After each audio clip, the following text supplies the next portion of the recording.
Bueno, muy buenos días a todos. Muchas gracias nuevamente por su asistencia a estas segundas jornadas de los conversatorios en Derecho Administrativo que organizamos en conjunto las Procuradurías Administrativas y el Tribunal Administrativo de Boyacá.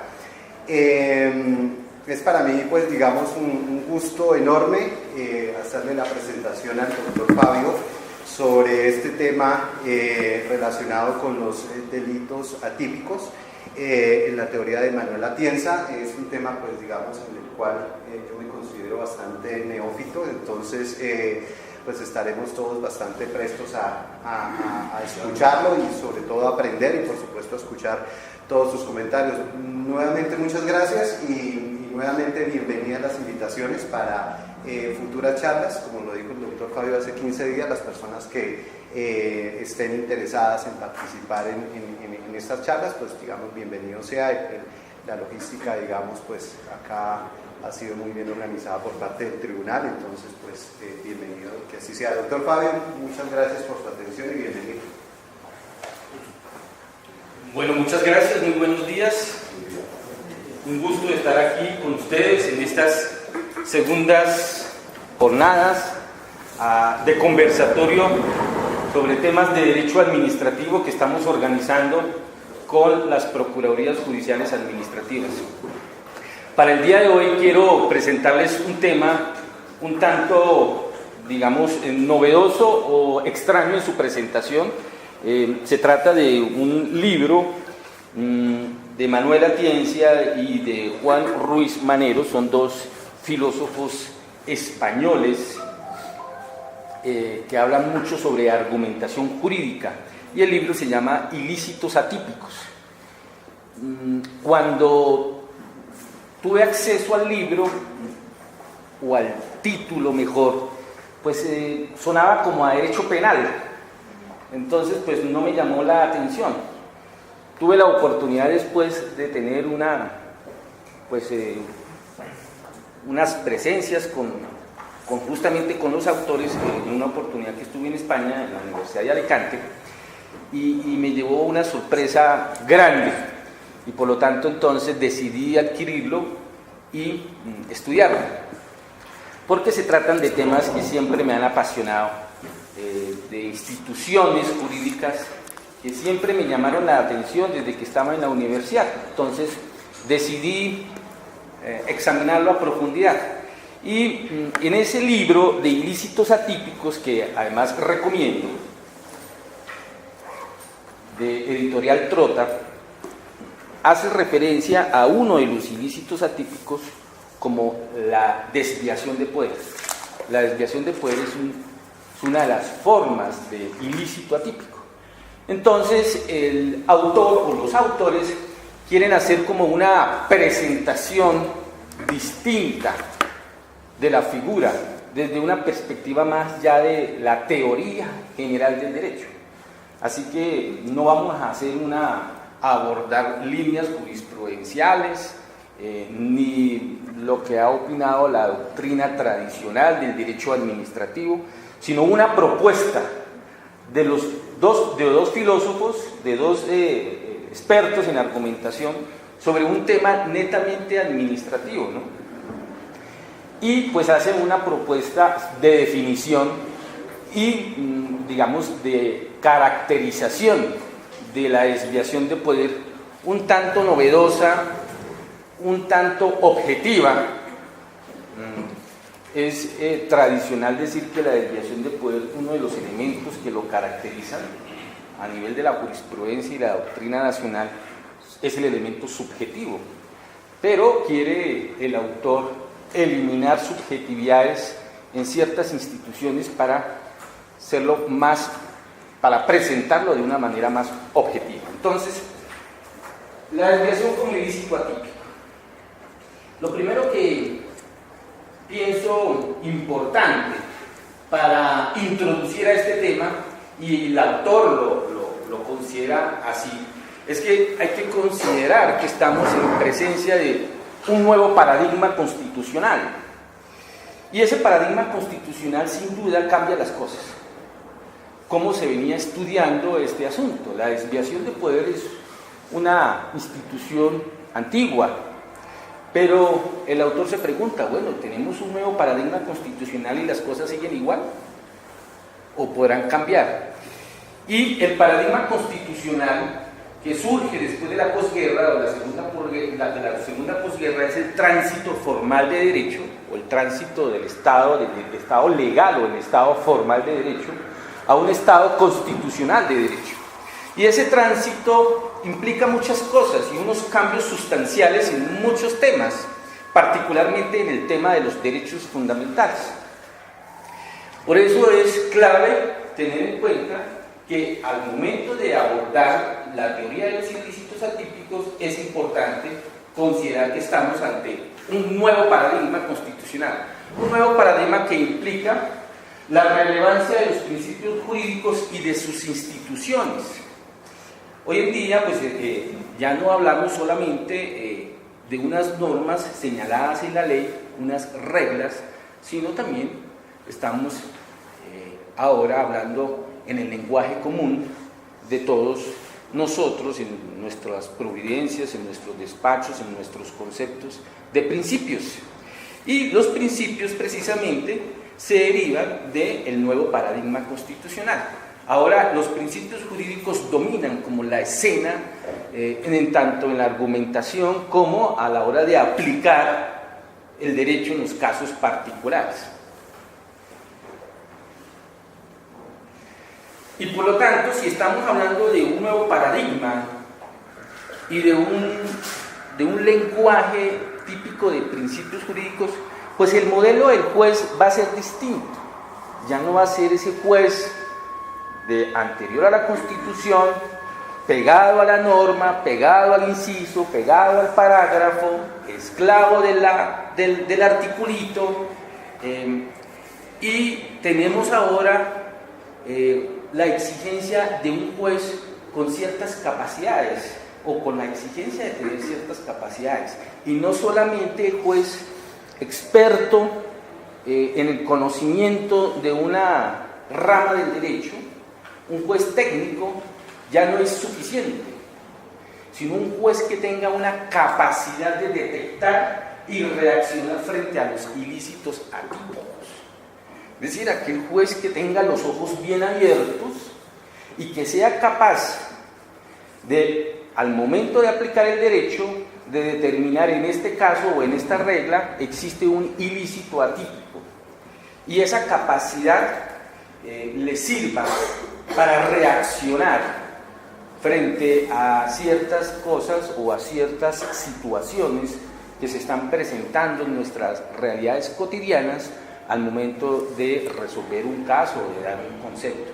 Entonces ya se exige un nuevo juez, un nuevo perfil de juez, no solo el juez técnico, ya no es suficiente el juez que sea capaz de conocer al detalle los pormenores del código, de la jurisprudencia, sino que tenga la capacidad de interpretar los valores, los principios reinantes en una sociedad determinada, que sea capaz de descubrir las desigualdades, las injusticias más fuertes en una sociedad y que tenga la valentía de reaccionar frente a esas situaciones. Porque nosotros como jueces administrativos aún más estamos encargados o tenemos la función precisamente de controlar al poder, y el poder está en esta línea de desbordarse para cometer injusticias y cometer desviaciones de poder.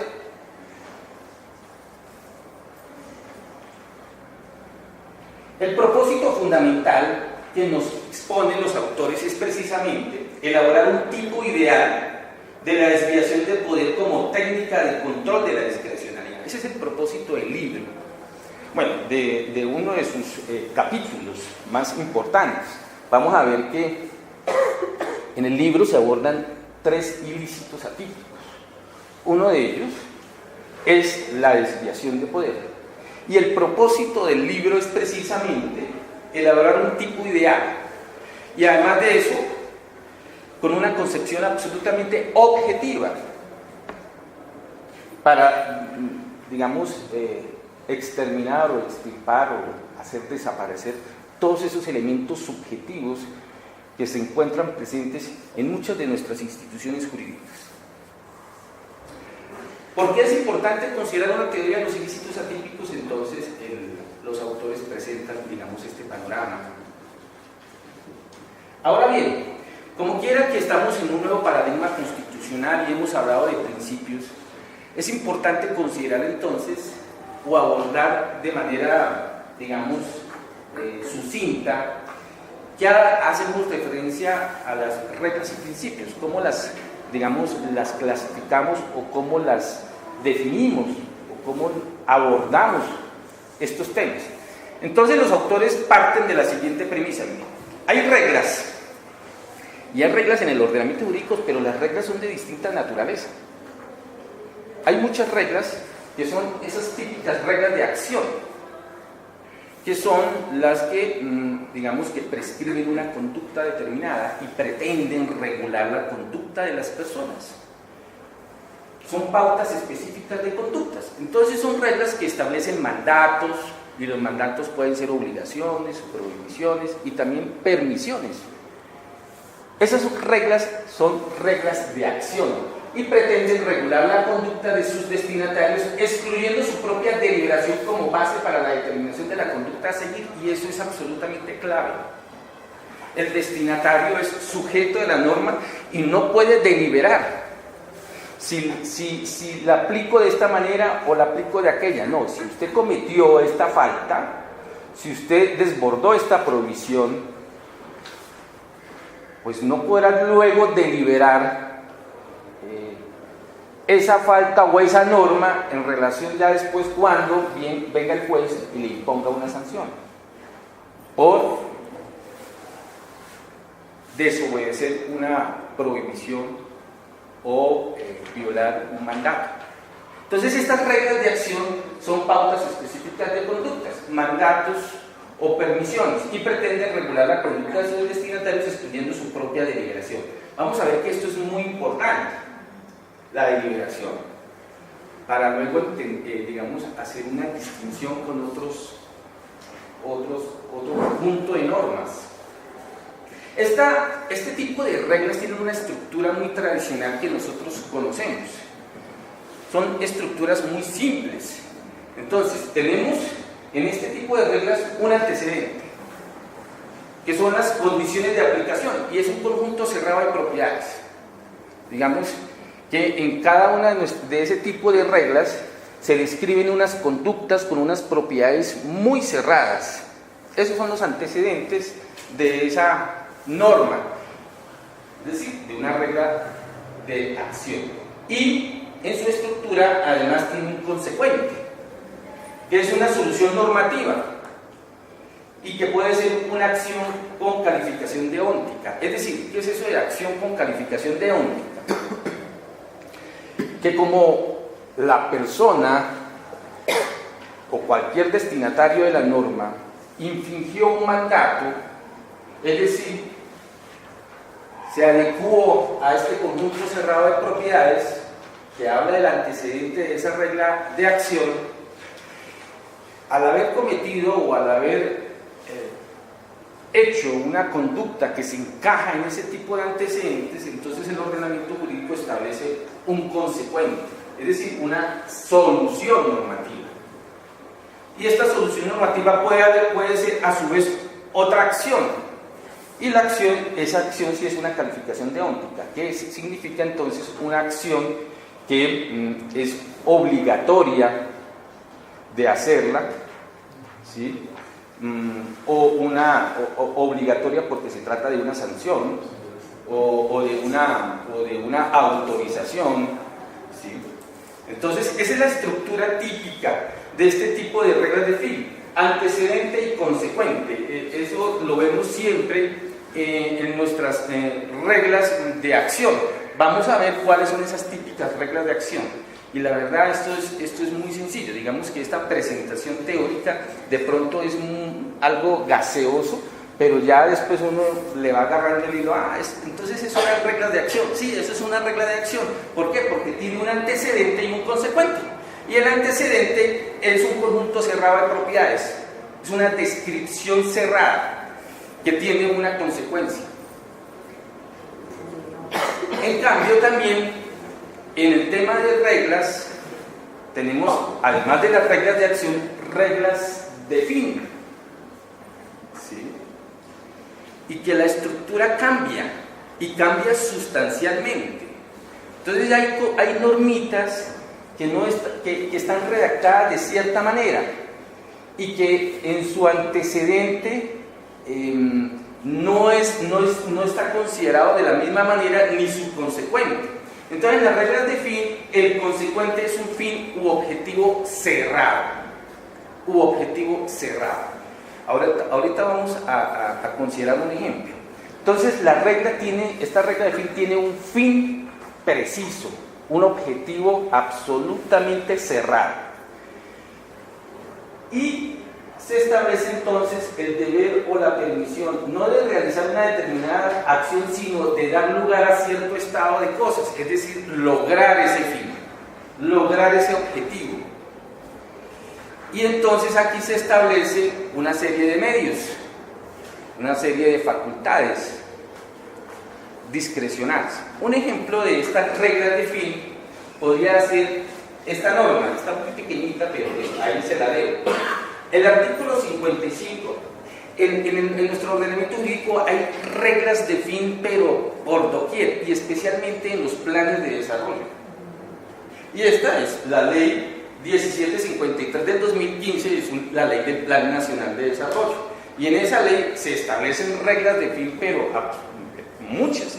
Y en los planes de desarrollo de las autoridades territoriales sí que más reglas de fin. Pero por ejemplo artículo 55, obligatoriedad de la educación media.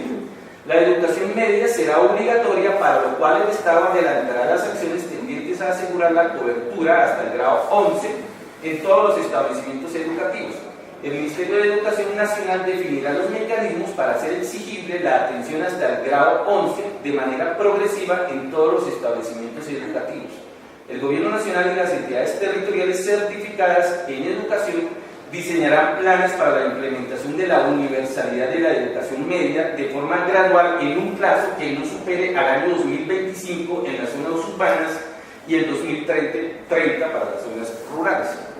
Entonces, eso es una regla de fin.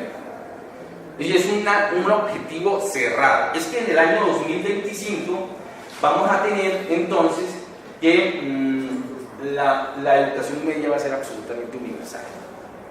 En el año 2025 para las zonas urbanas y en el año 2030 para las zonas rurales. Entonces es un objetivo específico, un objetivo absolutamente cerrado, contrario a otro tipo de normas de fin, que tienen una estructura y una redacción muy distinta. Vamos a ver, por ejemplo, ahorita vamos a volver, pero quiero hacer el contraste con esta otra norma. Estamos en la ley del Plan Nacional de Desarrollo, artículo 55. Esta es una típica regla de fin según los autores. Pero, ¿qué es lo que caracteriza a la regla de fin? Que el objetivo es absolutamente cerrado, preciso. En cambio, hay este otro tipo de normas en la misma ley. Artículo 3 de la Ley Nacional del Plan de Desarrollo, les voy a leer. Pilares del Plan Nacional de Desarrollo. El Plan Nacional de Desarrollo se basa en los siguientes 3 pilares. Entonces habla de la paz, de la equidad, pero el que me interesa es el tercero, educación. El plan asume la educación como el más poderoso instrumento de igualdad social y crecimiento económico en el largo plazo, con una visión orientada a cerrar brechas en acceso y calidad del sistema educativo entre individuos, grupos poblacionales y entre regiones, acercando al país a altos estándares internacionales y logrando la igualdad de oportunidades para todos los ciudadanos. Entonces, este es otro tipo de norma. Aquí no se establecen fines específicos, unos objetivos cerrados. Es una redacción totalmente distinta a esta. Esta es una norma mucho más abstracta, más abierta, digámoslo así, más programática, ¿sí? Que está como lo denominan los autores, están en un nivel primario, ¿sí? Entonces, tenemos un tipo de normas que establecen como unos programas generales, abstractos, unos objetivos grandes, gruesos, y que luego son aterrizados con ciertas reglas que pueden ser reglas de fin, ¿sí? Entonces establecemos objetivos específicos absolutamente cerrados y luego pudiéramos entonces terminar el círculo con reglas de acción. Entonces establecemos reglas de acción, por ejemplo, entonces podría decirse que los alcaldes territoriales deberán establecer dentro de los periodos de su mandato un avance de tanto porcentaje, atendiendo a estas condiciones, so pena de abstenerse de hacer giros del sistema general de participaciones, algo así. Entonces establecen un conjunto cerrado de propiedades o condiciones de aplicación con una solución normativa que al final termina siendo una acción sancionatoria. Más o menos eso es la idea con este tipo de reglas. Entonces, reglas de acción, reglas de fin. Ahora, los principios. Los principios, según los autores, sirven de justificación de las reglas. Y en esto es absolutamente clave considerar lo siguiente. Las reglas tienen dos elementos. Un elemento directivo, que es la prescripción de la conducta, la regulación de la conducta. Pero además de un elemento directivo, existe un elemento justificatorio. Un elemento que lo justifica, que le da sentido y valor. Es decir, las reglas no están ahí por estar señaladas en el código. Eso tiene su razón de ser, un principio que lo justifica. Por ejemplo, en el Código Iberoamericano de Ética Judicial, siempre se considera como una exigencia ética de los jueces que, además de observar el elemento directivo, deben observar la regla subyacente que le da justificación a las reglas. Así dice el Código de Ética. El Código de Ética es: usted no solo está obligado a aplicar lo que dice la norma, usted también está obligado a hacer respetar la regla subyacente, es decir, el principio que está oculto y que le da sentido y valor. Por eso los principios sirven de justificación de las reglas. Es el elemento justificativo de las reglas. Yo a veces me pongo a pelear en el despacho o en las discusiones con mis compañeros o con mis empleados de ciertas normas. Por ejemplo, hay una normita ahí, hace días estábamos hablando con Laurita, del Código General del Proceso sobre los requisitos para el testimonio. Entonces, el testimonio debe tener como requisito que usted me debe señalar el hecho que pretende demostrar con el testimonio. Entonces, la discusión es: ay, pero eso es muy formal, la prevalencia, lo sustancial sobre lo formal, eso tampoco llega. No, eso tiene su explicación. Esa es una regla, de acción, pero que tiene un elemento que lo justifica. ¿Y cuál es el elemento que lo justifica? Es que al momento de redactar o de elaborar esa regla, ¿quién es el órgano que establece esa regla? Pues el legislador. Y digamos, un legislador racional se comporta de la siguiente manera, ¿no? Entonces tenemos un accionante y tenemos una persona que se va a defender, ¿cierto? Entonces esta persona tiene derecho a su prueba. Sí, usted tiene todas las garantías de acceder a la administración de justicia y a solicitar pruebas, pero usted también tiene el derecho de defenderse, tiene reglas del debido proceso, derecho de contradicción. Entonces usted tiene el deber de comportarse con lealtad, usted también, ¿sí? El derecho a la prueba no es un derecho absoluto, El derecho de defensa tampoco es un derecho absoluto. Entonces establezcamos una regla, que hagamos una ponderación entre estos dos principios, estos dos intereses en juego, el interés del accionante de hacer una reclamación a través del derecho de prueba y el derecho que le asiste, también de la misma importancia, al demandado de defenderse de manera digna. Entonces usted no le puede decir: señor juez, necesito estas pruebas para probar los hechos de la demanda. Y este señor dice: pero ¿cuáles serán los hechos de la demanda? Yo necesito defenderme, necesito preparar mi defensa, necesito saber quién es el testigo y de qué va a hablar. Entonces el legislador dice: bueno, entonces para que esto suene mejor, como usted tiene derecho y como usted tiene derecho, entonces vamos a establecer esta regla que de alguna manera pondere los dos principios en juego, y establecemos esa regla. Entonces esa regla del Código General del Proceso tiene una razón subyacente. La razón subyacente es precisamente esa lucha de intereses en que están en conflicto. Y entonces por eso es que yo digo: bueno, un momento, es que aquí no es simplemente que lo sustancial prevalece sobre lo formal, porque es que estamos hablando también de garantías sustanciales para el demandado. Por eso es que esa regla tiene una razón de ser y tiene, es decir, un principio que lo justifica. Entonces, al momento de examinar principios, los principios sirven de justificación de las reglas.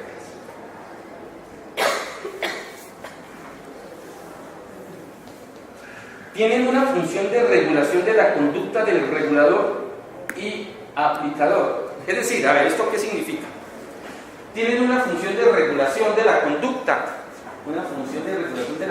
del regulador. Estamos aquí hablando de la normita del Código General del Proceso que establece los requisitos del testimonio.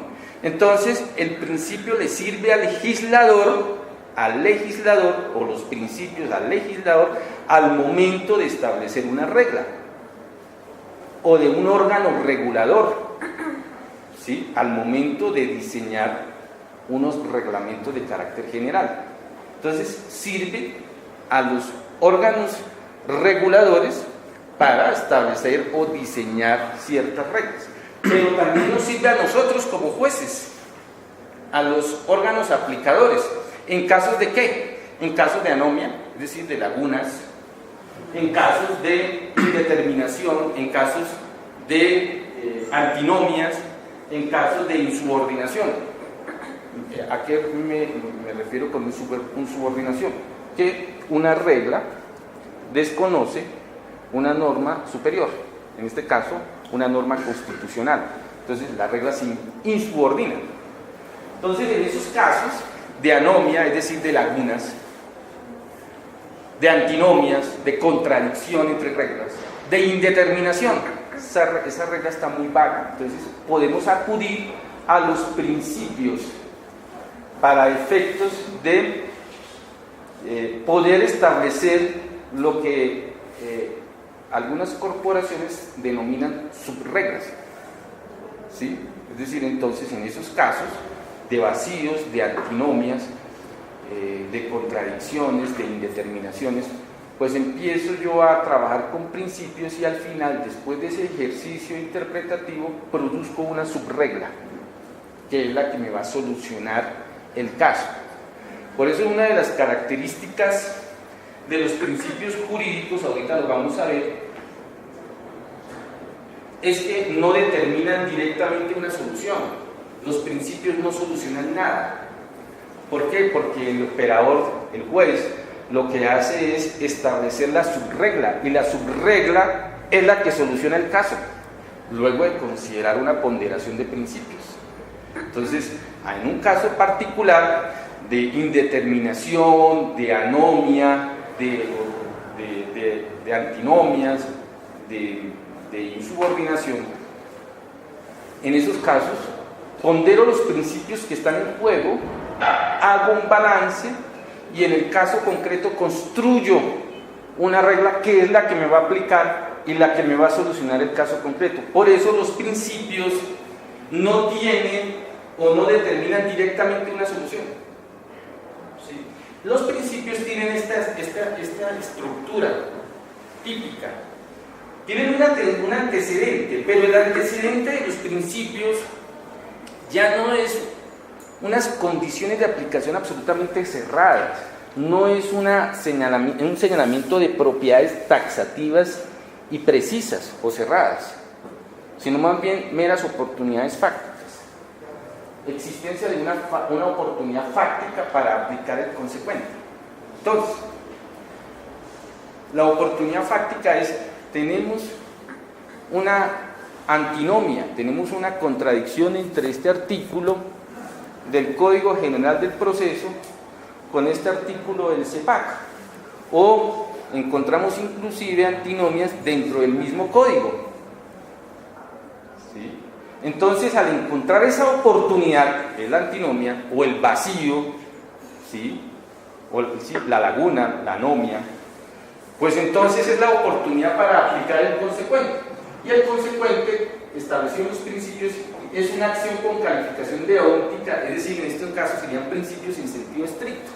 Es decir, por ejemplo, el derecho a la información, el derecho fundamental a la libre expresión, la garantía del libre desarrollo de la personalidad. Esos son principios en sentido estricto. Principios en sentido estricto son ese conjunto de derechos fundamentales que están establecidos en la Constitución.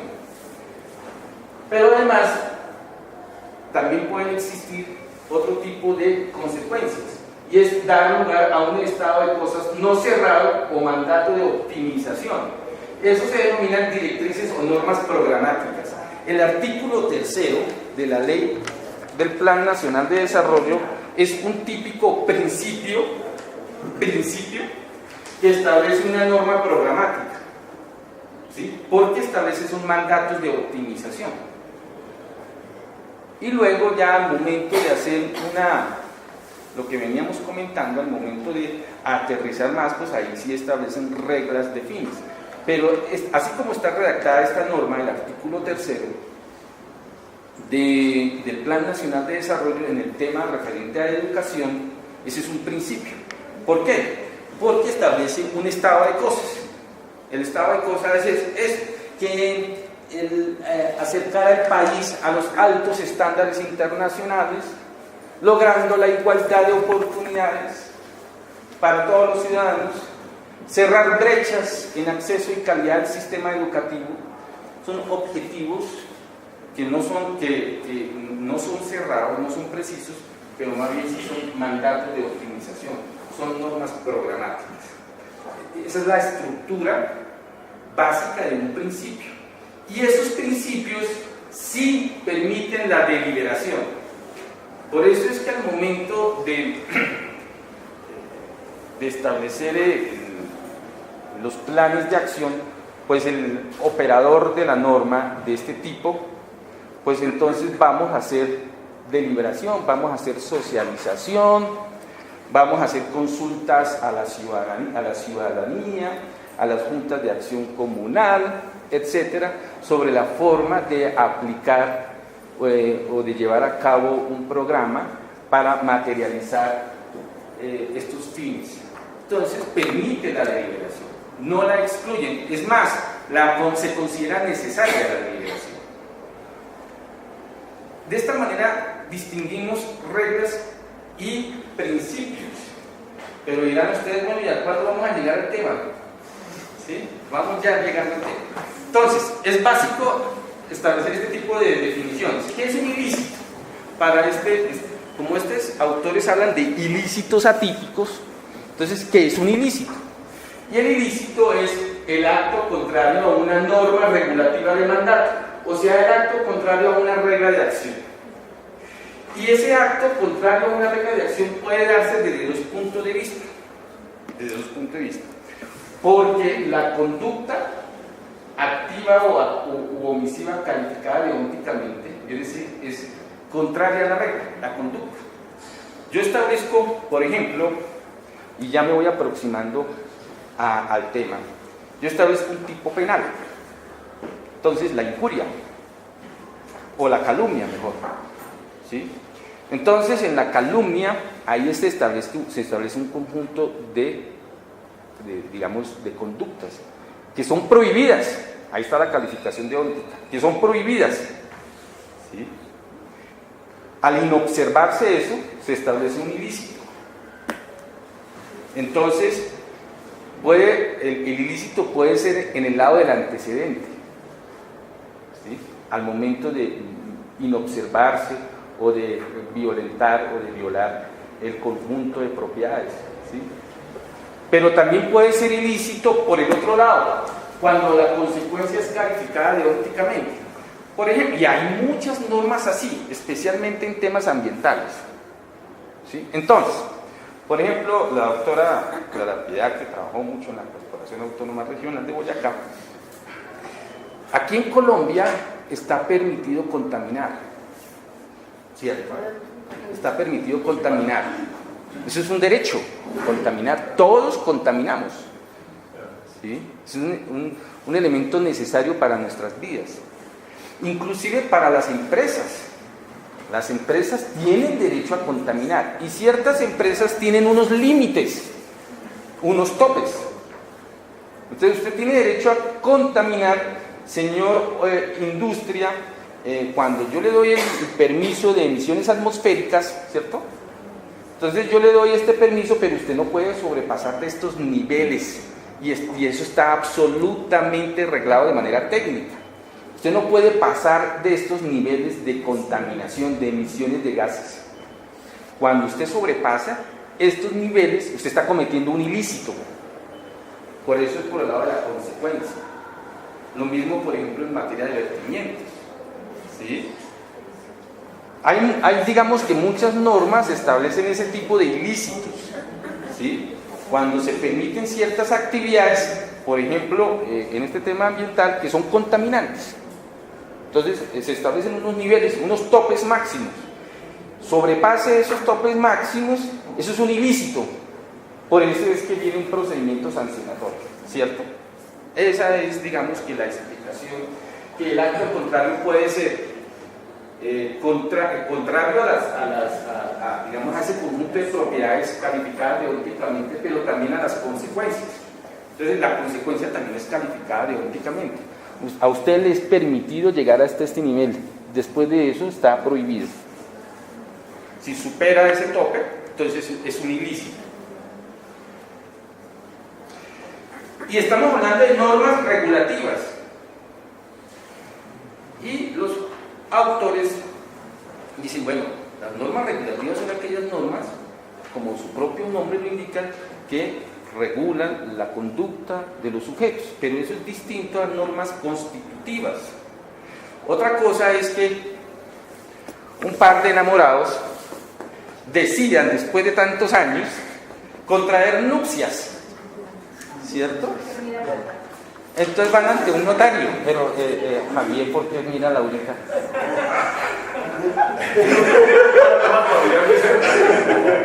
Entonces quieren contraer nupcias, y entonces en el Código Civil dicen dos personas que contraen nupcias serán, ¿no?, casados y toda la cosa. Entonces ahora el Estado civil es de casado. Esa es una norma constitutiva, ¿sí? Entonces una cosa son normas regulativas y otra cosa son normas constitutivas. Entonces aquí el ilícito es el acto contrario a la norma regulativa, no a la norma constitutiva. ¿Por qué? Porque si ese par de enamorados deciden casarse y no cumplen con los parámetros de la norma constitutiva, pues digamos la única consecuencia es que ese matrimonio no se dio, ¿sí? No se materializó, como decían antes, no se consumó. ¿Se consumó? Sí, Muy bien, pero cuando estamos hablando de ilícito es norma regulativa, no normas constitutivas. Esas son las definiciones y las clasificaciones que hacen los autores para precisar más a qué estamos haciendo referencia con el ilícito. El ilícito es acto contrario a la norma regulativa. Y la norma regulativa debe ser una regla normativa de mandato, es decir, que establezca una prohibición o una obligación. La norma regulativa debe estar calificada deónticamente. Y la calificación es obligación o prohibición, pero no una norma permisiva. porque ahí no estaríamos hablando de un ilícito, ahí estaríamos estableciendo un ilícito, eso ya es indiferente. No, un lícito, ni siquiera un lícito, porque el que lo haga o el que no lo haga, eso ya es asunto digamos, de quien está en la situación, ¿sí? No es ni siquiera un lícito, es absolutamente indiferente. Entonces, acto contrario a una norma regulativa, y debe ser una norma regulativa que es distinta a una norma constitutiva, y la norma regulativa debe consagrar un mandato, es decir, una obligación o una prohibición, pero no una norma permisiva. La violación a una norma permisiva no es violación y tampoco, por lo tanto, es un ilícito. Bueno, norma regulativa de mandatos. Ahora, esa norma regulativa de mandato que establece una provisión o una obligación, a su vez puede ser regla o principio. Si es una regla, entonces son actos opuestos a reglas y por lo tanto son ilícitos típicos. Ilícitos típicos. La violación de una regla regulativa de mandato es un ilícito típico. Y esto lo típico es porque existe una tipicidad de la conducta, y el ejemplo más claro es la tipicidad penal. Entonces, cuando estamos hablando de reglas y la conducta es opuesta a una regla, por ejemplo, la regla ambiental, ¿sí? La regla que está establecida en el Código Penal, ¿sí? Los delitos. El acto contrario u opuesto a esas reglas de mandato es un ilícito, pero es un ilícito típico. Típico, ¿por qué? Porque ahí hay una determinación precisa de las condiciones y de las propiedades. Está absolutamente tipificado en la norma, en la regla. Pero si también como norma regulativa también existen principios. Y esos principios pueden, digamos, inobservarse, violentarse. Esos actos opuestos a estos principios son ilícitos atípicos. Son los ilícitos atípicos. De esa manera, el autor distingue, o los autores distinguen, que son ilícitos típicos de los ilícitos atípicos. Entonces dice, mi propuesta, cuando estemos hablando de ilícitos típicos es porque son actos contrarios a reglas de mandato, a reglas. Cuando estamos hablando de principios, cuando estamos inobservando principios de mandato, entonces son ilícitos atípicos. ¿Y por qué son atípicos? Porque no tienen la misma estructura, no tienen la misma determinación precisa. Es normas, como ya dijimos, abiertas, que se pueden deliberar, en fin, digamos que no hay una precisión de ese tipo de propiedades. Ahora, los ilícitos atípicos, ya estamos metiéndonos en el tema de los principios, implica que hay una regla que es permisiva. Una regla, pues usted puede hacer esto, lo puede hacer.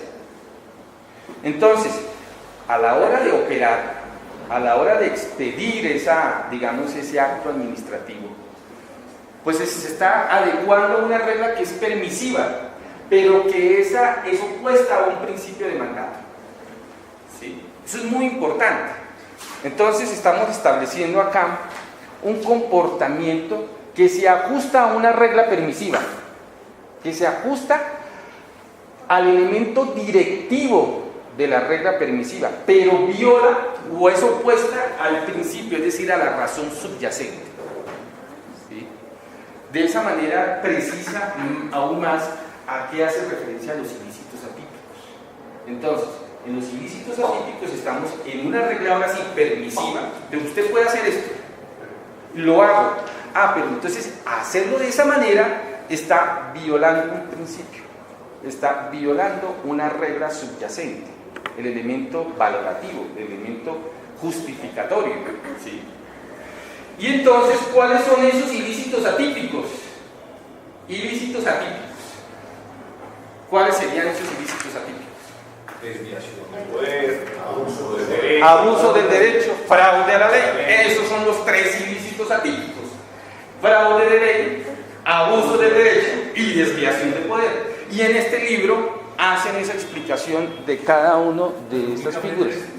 Eso, digamos que esos son los que estudian el libro y hacen una propuesta de definición de cada uno de ellos.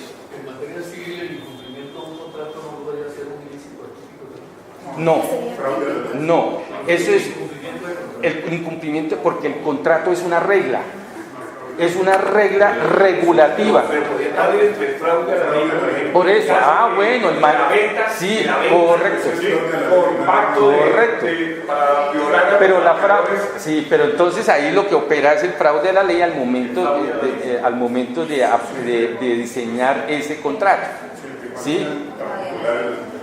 Sí, pero entonces lo que hace el libro es precisamente hacer una presentación de los tres ilícitos atípicos y hace una propuesta de definición, ¿sí? Una propuesta de definición distinta a lo que normalmente nosotros estábamos como acostumbrados a. Entonces los ilícitos atípicos, según esta presentación, esas son tres. Y uno de ellos es la desviación de poder, que es lo que nos interesa a nosotros. ¿Sí? Entonces vamos ahora sí con la desviación de poder. Yo me estoy pasando del tiempo. La desviación de poder. Vamos entonces a entrarnos ahora sí a la desviación de poder. ¿Qué es lo que, digamos, conocemos de la desviación de poder? Lo básico, digamos, lo más universal. ¿Sí? Primero, que tiene un origen jurisprudencial francés. Eso es lo que conocemos, siempre nos han enseñado. Mire, la desviación de poder la creó el Consejo de Estado francés como un mecanismo de control de la discrecionalidad de la administración. ¿Sí? Tiene un origen jurisprudencial francés para someter los actos administrativos discrecionales al control judicial. Entonces, el Consejo de Estado se dio en la tarea de decir, mire, es que hay ciertas potestades que son discrecionales, ¿sí? No son potestades regladas. Entonces, diseñó la figura de la desviación de poder como mecanismo de control de la discrecionalidad y opera como mecanismo de control de la discrecionalidad, no de los actos reglados. Así nació. ¿Qué otro, digamos, antecedente existe? En España, por ejemplo, hay una regulación legal y una definición, eso está establecido allá en el código de ellos, una regulación y definición legal. Entonces, ellos definen la desviación de poder así. Eso está en la ley regulativa de los procedimientos administrativos allá en España. Eso es una definición del legislador. Aquí no estamos en la jurisprudencia, no. Esto es ley. Constituirá desviación de poder el ejercicio de potestades administrativas para fines distintos de los fijados por el ordenamiento jurídico. Y eso es lo que siempre hemos nosotros, digamos, entendido por desviación de poder. Cuando el ejercicio de potestades administrativas excede los fines previstos en las reglas. Entonces, se constituye desviación cuando el ejercicio de potestades administrativas se hace para fines distintos de los que fueron fijados por el ordenamiento jurídico. Bueno, entonces, con estas, digamos, dos nociones muy básicas, podemos extraer los elementos básicos de la desviación de poder, los elementos básicos. Estamos aquí ya, todavía no hemos llegado a la propuesta. Entonces, los elementos básicos son la existencia de un órgano público, de un agente del Estado, un órgano público, OP, ¿sí? La existencia de un órgano público. Tenemos entonces también una regla que confiere poder a ese órgano público, es una regla de competencia. Tenemos un órgano público y una regla que confiere poder a ese órgano público. Es una regla, ¿no? Regla que confiere poder. Tenemos un resultado de la regla de competencia R, y ese resultado es un acto administrativo, reglamento o ley. Entonces usted, órgano público, tiene una regla que se le confiere poder para que expida actos administrativos. Entonces, ese acto administrativo es un resultado, R. Resultado de la regla de competencia R, acto administrativo, reglamento, ley. Tenemos entonces unas consecuencias o un estado de cosas del acto administrativo. Entonces, ustedes piden un acto administrativo y eso genera unas consecuencias, un estado de cosas. ¿Sí? Consecuencias o estado de cosas E. Tenemos un fin, el fin de la regla que confiere poder.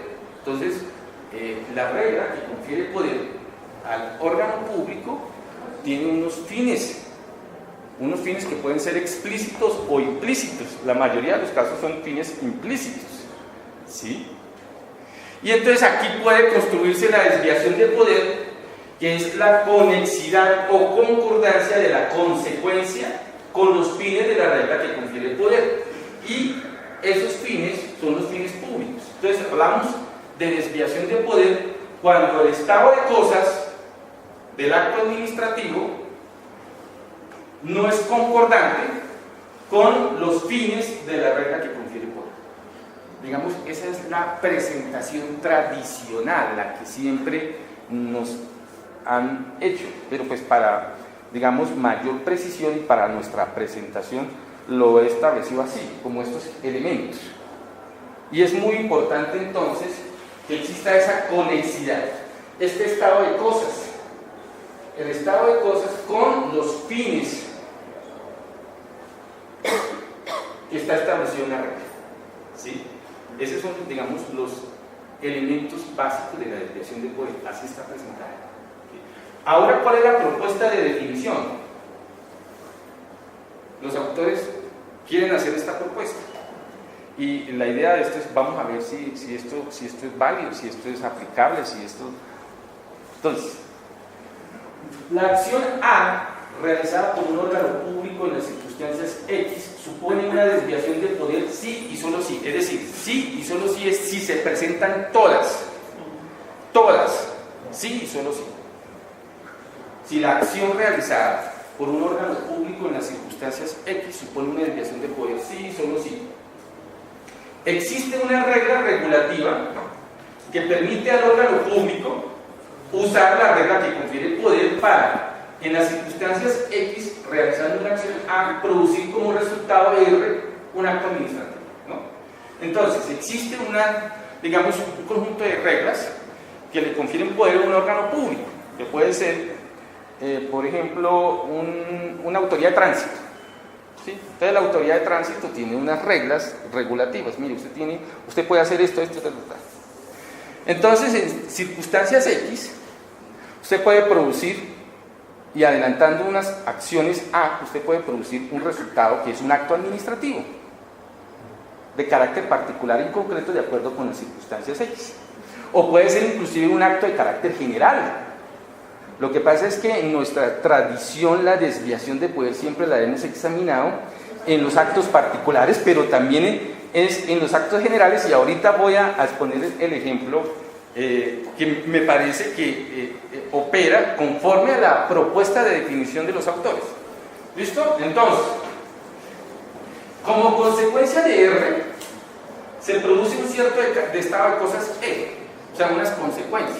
Que yo produzco el acto administrativo y produzco unas consecuencias, se generan unas consecuencias, que de acuerdo con el balance entre los principios que justifican la permisión anterior, es decir, la de expedir el acto, y otros principios del sistema, supone un daño injustificado o un beneficio indebido, y no hay una regla regulativa que prohíba producir R. Porque si existe una regla regulativa que prohíbe R, lo que estamos aquí es en otro escenario, no de la desviación de poder, sino la infracción a una norma superior, ¿sí? Entonces, la consecuencia R, es decir, como consecuencia de R, como consecuencia de ese acto administrativo, se produce un estado de cosas. Y ese estado de cosas es incompatible con el balance de los principios. Como es incompatible con el balance de los principios, se produce un daño injustificado. Ahorita vamos a aterrizar con un ejemplo, o con dos ejemplos. Ahora, R, el acto administrativo, es un medio para él desde dos puntos de vista. Puede ser desde un punto de vista subjetivo, es cuando la autoridad tenía la intención de producir ese estado de cosas a través de ese acto administrativo. Entonces tenía toda la intención, y esa es la definición clásica para nosotros de desviación de poder. Siempre nos dicen es que ahí hay un elemento subjetivo, entonces hay que escudriñar cuál fue, ¿no?, la intención. Los autores dicen, no, ¿por qué siempre un elemento subjetivo? Además que eso es imposible. Mi propuesta es también hablemos en términos objetivos. Y en términos objetivos es, mire, independientemente de la intención, del propósito, cuando R, el resultado objetivamente adecuado para lograr el estado de cosas, cuando la autoridad pública no tenía el propósito. Yo no tenía el propósito, pero llegamos a este estado de cosas. Llegamos a ese estado de cosas. No se previó, no lo consideramos. La verdad no estaba en esta intención, pero produjo un estado de cosas alterando una situación que al final produce un daño o un beneficio indebido, un daño injustificado o un beneficio indebido. Ahorita vamos a establecer el ejemplo. Y el balance de los principios mencionados en 2 tiene fuerza suficiente para generar una nueva regla que establece que en las circunstancias X', caso concreto, está prohibido usar la regla que confiere el poder de forma que se alcance por medio de R la consecuencia E. Entonces, cuando yo hago una ponderación, establezco una regla prohibitiva. ¿Sí? Y mire, es que en ese estado de cosas, entre un principio y el otro, establezco una subregla. Esa regla es prohibitiva. ¿Prohibitiva de qué? De haber expedido ese acto administrativo en las condiciones en que se expidió. Esa es, así en esos términos, es la propuesta de definición de desviación de poder que nos hacen los autores. Una propuesta más objetiva, ¿sí?, con un elemento más, eliminando subjetividades. Ahora, ¿cómo se traduce en un ejemplo? Entonces el ejemplo que ellos establecen es el ejemplo paradigmático de la típica desviación de poder, del ejemplo que dio o del caso que reguló o que estudió el Consejo de Estado de Francia, para decir, mire, esto es una típica desviación de poder. Entonces aprovechan ese ejemplo para aplicar cada una de las, digamos, de los elementos de la definición. Entonces, el ejemplo era el siguiente. Ahora les cuento rapidito. La autoridad de tránsito tenía la competencia para regular las condiciones de movilidad y estacionamiento de los vehículos alrededor de la estación de ferrocarriles en París. Pero entonces la administración estableció un acto administrativo de tal manera que generó un monopolio que favorecía a aquellos que tenían un contrato con la estación de ferrocarril. Y entonces el monopolio estableció un daño injustificado a los demás. Entonces el Consejo de Estado dijo, ahí hay desviación de poder. Entonces, ¿cómo se presenta ese ejemplo según la definición? Entonces, existe una regla que permite a OP, a un órgano público, usar una norma que confiere el poder, ¿cuál? Regular la permanencia y la circulación de los vehículos en las inmediaciones de la estación de ferrocarriles. Entonces, hay una autoridad pública, digamos el Instituto de Tránsito de allá de París, ¿sí? Y el Instituto de Tránsito tiene una norma que le confiere poder, ¿cuál? La de regular todo lo que tiene que ver con permanencia y circulación de vehículos en las inmediaciones de la estación del ferrocarril. Tiene esa atribución, ¿listo? Tiene esa norma que le confiere ese poder de regular a esa autoridad. Entonces existe la regla que le confiere ese poder. Eso es absolutamente básico. ¿Por qué? Porque si no existe, entonces ¿cuál sería el cargo? En vez de desviación de poder, si no existe esa regla que le confiere poder, pues el cargo sería simplemente falta de competencia. Entonces por eso es importante que exista esa regla de que le confiere poder. Si no existe esa regla, pues el cargo no sería desviación de poder, sino simplemente falta de competencia. ¿Sí? Bueno, listo. Entonces, OP realizando una acción A, es decir, realizando una serie de actividades, de estudios, etc. produjo como resultado R un acto administrativo. Entonces se expidió un acto administrativo. Y ese acto administrativo reguló de cierta manera la permanencia y circulación de vehículos. Entonces produjo el acto administrativo y en ese acto administrativo diseñó todas las condiciones. Reguló la permanencia y la movilidad de los vehículos alrededor de la estación de ferrocarril. ¿Sí? Produjo ese resultado. Entonces expidió el acto administrativo. Pero ese acto administrativo generó una consecuencia, un estado de cosas. Y el estado de cosas es una situación de monopolio en favor de una determinada empresa. Y por ende la producción de un daño a las empresas que no tenían suscrito un contrato con la compañía de ferrocarriles, que resulta injustificado porque viola el principio de igualdad de trato, que sirve de límite al ejercicio de la norma que confiere poder. Entonces resulta que, dicen los autores, aquí, entonces ese ejemplo paradigmático de la realidad del Consejo de Estado francés nos sirve para ilustrar que se reúnen todas las condiciones. Entonces, el resultado, es decir, el acto administrativo, produjo un estado de cosas. El estado de cosas es un monopolio. Y ese monopolio produjo un daño injustificado a los demás. Pero resulta que en el ordenamiento jurídico hay principios que hablan de la igualdad de trato, de la libre competencia, ¿sí?, de la libertad de empresa, y esos principios resultaron al final desconocidos o violentados por R, por el acto administrativo. Entonces, en esas circunstancias, ahí en esas circunstancias, entonces hay unos principios: el principio de igualdad de trato, el principio de libertad de empresa, el principio de competencia. Entonces yo, con esos principios, haciendo esa ponderación, establezco una subregla que es la que me define o me soluciona el caso. Ya dijimos que los principios no solucionan directamente el caso, sino las subreglas, es decir, el resultado de la ponderación. ¿Y cuál es el resultado de la ponderación? Establecer una subregla que prohíbe, entonces, a través de las facultades de regulación, establecer monopolios. Entonces, esa subregla prohibitiva me sirve para solucionar el caso.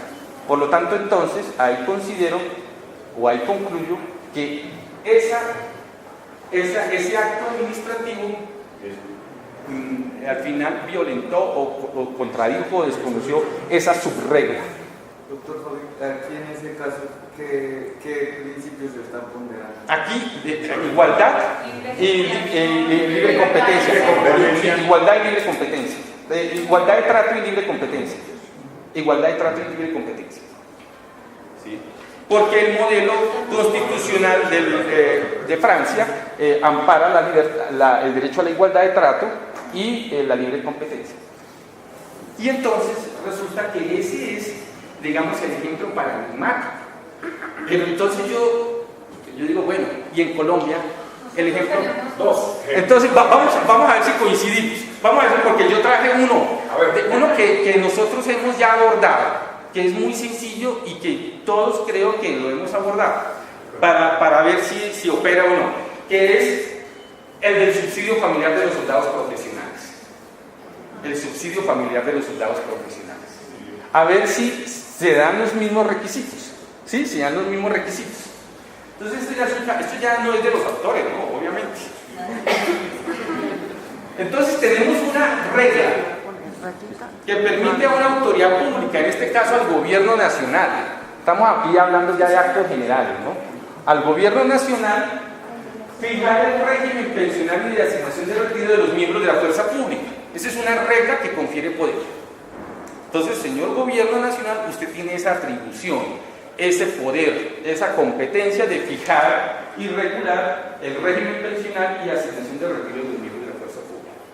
Entonces, OP, realizando una acción A, produjo como resultado un acto administrativo, el decreto 4433 del año 2004. Entonces produjo ese R, ¿no? Ese acto administrativo, ¿sí? El decreto 4433 del año 2004. Y resulta que ese R generó un estado de cosas. ¿Cuál es el estado de cosas que generó ese decreto? una situación de privilegio a un grupo de las fuerzas militares a quienes se les reconoció el subsidio familiar como partida computable en la liquidación de la asignación de retiro, con exclusión de los soldados profesionales a quienes no se les tuvo en cuenta dicha partida, exclusión que devino en un daño injustificado al no recibir una mayor asignación de retiro en contravía del principio de igualdad de trato y de vida digna, que sirve de límite al ejercicio de la norma que confiere poder. ¿Cierto?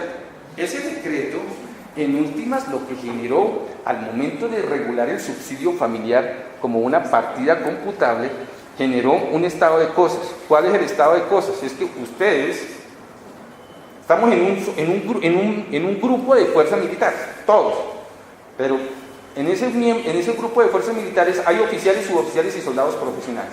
Entonces a los oficiales y suboficiales sí, y a los soldados profesionales no. Entonces eso generó un daño injustificado a los soldados profesionales. ¿Por qué? Porque no voy a recibir una asignación mayor. ¿Sí? Ahora, ¿y eso cómo juega en una constitución que establece igualdad de trato, el principio de vida digna, el principio de seguridad social universal y en general otro tipo de principios relacionados con... Claro, exacto, la protección a la familia, perfecto, ¿sí? Entonces, ¿nosotros qué hicimos? Nosotros quisimos, al momento de establecer o de solucionar ese caso, acudimos a los principios y establecimos una subregla. ¿Y la subregla en qué consistió? Que de acuerdo con la prevalencia del derecho a la igualdad de trato y de vida digna genera la regla de que a la autoridad pública le está prohibido usar el poder de fijar el régimen pensional y de asignación de retiro de los miembros de la fuerza pública de forma que se establezca una exclusión no justificada de una partida computable en la liquidación de retiro para el grupo más vulnerable de las fuerzas militares, los soldados profesionales.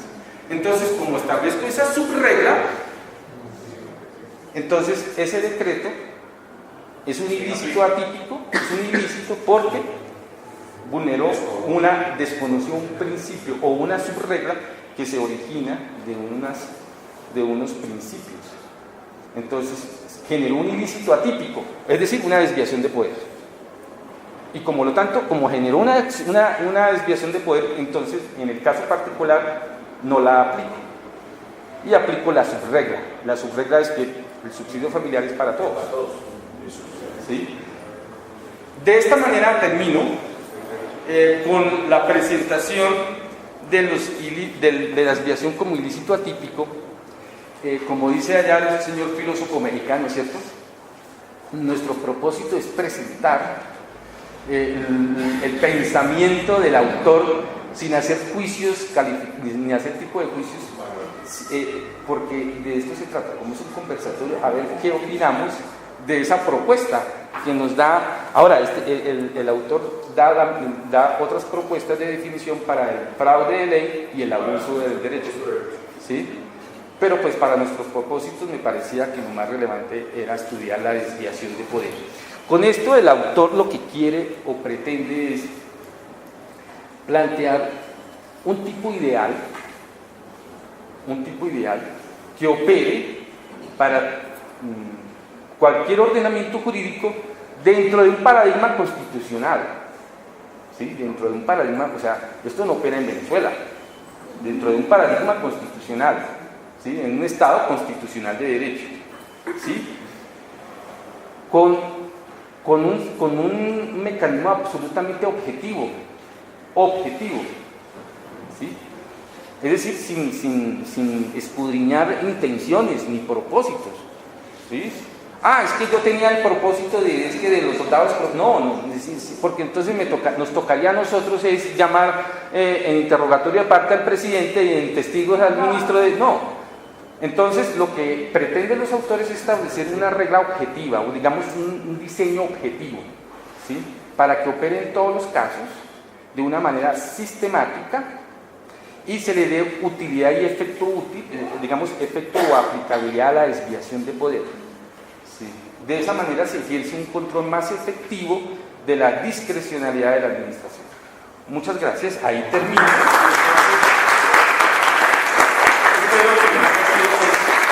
Muy interesante. ¿Ah?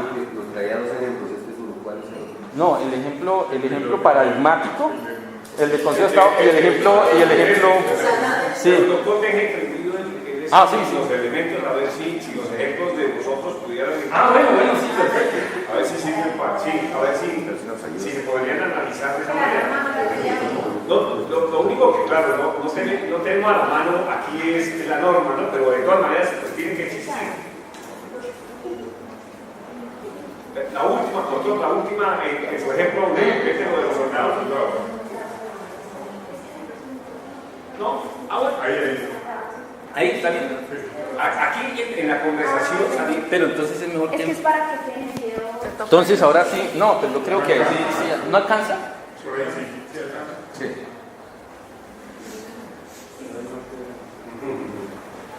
Es que, bueno, ya escuchando esta interesante charla de Ricardo Vázquez, que abre dimensiones, el maestro Atienza, pues evidentemente es uno de los autores que le da una serie de elementos para abrir las fronteras de la interpretación. Y escuchando la muy buena charla y el aterrizaje en eso, que no es nada fácil por el manejo de todos estos elementos de cómo se exponen y cómo se abrevian, que yo creo que cuando la mayoría de nosotros estudiamos, pues no era de esa manera que ahora me parece emplear la técnica de cómo resumir desde el punto de vista del lenguaje los elementos para uno poder hacer este tipo de raciocinios. Entonces, pensando en eso, en esto con relación a la desviación del poder, uno pensaba en lo que pasa en el Transmilenio. Existen las vías, existe la regulación de la libre competencia de prestación del servicio público en la ciudad de Bogotá. De un momento a otro, vías públicas de uso exclusivo y de poder de la ciudadanía, ¿no? Imprescindibles, inalienables, son tomadas por una entidad que tiene una parte absolutamente ínfima del Estado, ínfima, y el resto es de particulares. Y se establece un sistema de vías y de ocupación exclusiva, única para esa empresa, en detrimento de no sé cuántas empresas de servicio que existían antes de que se instaurara el Transmilenio. Y estas empresas fueron eliminadas de la prestación de ese servicio y inicialmente las dejaron en las periferias y finalmente están desapareciendo ahora con el STP. Sí, los están sacando. Entonces uno dice, mirando existe una norma y existe un poder público que puede regular todas esas cosas, evidentemente. Me imagino que pues, el distrito tiene la potestad de regular el tránsito, regular las vías, los sentidos, pero así como en el ejemplo, todos pueden llegar al aeropuerto, todos pueden llegar al ferrocarril y dejar sus pasajeros o tomar pasajeros, pero la entidad dijo solamente para los que tengan contrato con las entidades ferroviarias son los que pueden llegar y dejar los pasajeros o tomar los pasajeros dentro de esa área. Uno, guardadas proporciones, puede decir, igualmente sucede porque solamente los que estén metidos dentro de esa compañía, dentro de esa entidad, pueden utilizar este carril y llevar y traer pasajeros, los demás no pueden. Eso, a mi juicio, rompe la competencia libre que existía antes, antes de esa regulación. Y la sacan y la gente tuvo que tenía sus bucecitos, sus dos bucecitos, sacarlos y fueron eliminados. O sea, se constituye un monopolio, evidentemente, absoluto sobre un bien que es de uso público, que son las vías por donde van los transmilenios, en desconocimiento del derecho a la competencia, a la igualdad, a la libre empresa. En principio, yo lo miraría, no sé, pues de pronto, pues, no sé si existan demandas de eso, pero en principio sacaron del partido pues, a media población pues, que estaba dedicada al transporte, no digo los monopolios que le daban al pobre, iban socios como la empresa del 20% y yo soy el dueño del bus, y usted lo maneja, pero digamos que en principio mucha gente vivía explotaba económicamente eso y había libertad de rutas, libertad de empresas que prestaban sus servicios, fueron sacadas de tabla. No sé si en el fondo subyace pueda subyacer evidentemente una profunda desviación de poder, porque protege fundamentalmente a un grupo de personas que son dueñas del Transmilenio. El Estado, curiosamente, el distrito es el que menos tiene realmente aquí intereses económicos, ¿cierto? Porque el resto son gente que contribuyó y que los máximos empresarios de Colombia tienen aquí metidos recursos en este sistema. Entonces, a mí cuando uno lo oye este ejemplo, que es el de ir y dejar pasajeros y recoger pasajeros, y ahí se construyó, ¿cómo no será en el otro, que es evidentemente el transporte fundamental casi en una ciudad como de 10 millones de habitantes como Bogotá? Entonces ahí uno dice, ahí no hay un monopolio, pero fuera para el Estado dice, bueno, el guaro es el monopolio fundamental, ¿no? El tráfico es regulado por el Estado, pero ya en el transporte, ¿cierto? No es el tren público, no es el metro exclusivo del Estado. Entonces no sé si eso encaja o no como una posibilidad de ejemplo fuera del periodo muy concreto también sobre el caso de la desviación. Bueno, sobre ese particular, yo pienso que efectivamente se dan las dos condiciones, ¿sí? Una norma que confiere poder y un resultado R, es decir, la regulación, el acto administrativo. Y el estado de cosas, eso genera un estado de cosas. ¿Cuál es el estado de cosas que generó? Los propietarios o digamos, los vehículos de transporte público tradicionales se fueron y quedó solamente una forma de transporte, ¿sí? Entonces aquí lo interesante, y por eso es que se exige un nuevo modelo de juez, aquí lo interesante es, bueno, vamos a analizar cuáles son los principios que están aquí en tensión. Vamos a hacer un análisis, una ponderación de principios y de valores, ¿sí? Porque, claro, aquí están los transportadores, digamos, los dueños, y aquí está la ciudadanía, que es la otra cara, ¿no? Sí. Entonces vamos a establecer todo un balance y una ponderación de principios. Entonces resulta que yo digo, bueno, este es un medio de qué características, un medio masivo, o sea, no es un medio que transporte pasajeros, digamos, en un número reducido, sino es un medio masivo. Entonces aquí se transportan miles y miles y miles de personas, ¿sí? Y entonces están los otros, digamos, derechos y principios que están en el otro lado, que es la libre competencia, también el derecho al trabajo, puede ser, ¿cierto? La libre empresa, pero también está de otro lado el derecho a la movilidad, el derecho a una planeación urbana ordenada, eficiente. Entonces, si con el anterior sistema estas personas se demoraban 3 horas, y ahora con este medio masivo de tanto apretujón y toda la cosa, y con tanto madrazo y con tanto puño y patada, podemos llegar en 50, 45 minutos. Entonces ahí empezamos a hacer un balance, una ponderación, para establecer en ese balance cuál es el resultado de esa ponderación. Ahí está el quid del asunto, ahí está lo difícil, lo problemático. Es en ese balance de principios, en esa ponderación, qué regla vamos a configurar, qué subregla, para establecer, ¿eso está prohibido? ¿O eso se justifica? Y entonces ahí habría que hacer todo ese análisis, ¿sí? Creo que ese sería como digamos, una aproximación a la respuesta, ¿sí? Aquí tenemos un ejemplo.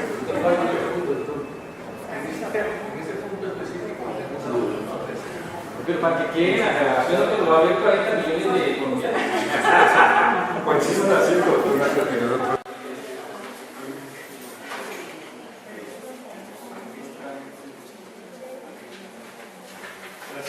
en ese punto específico de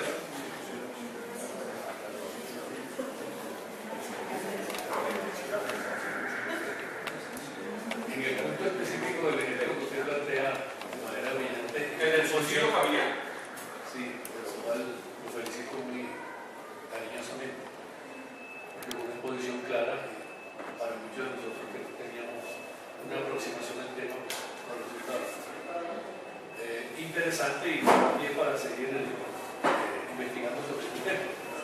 Nos resalta una duda frente al ejemplo concreto, el decreto ley 4433, es reglamentario de una ley, creo. Sí, de el la reglamento ley.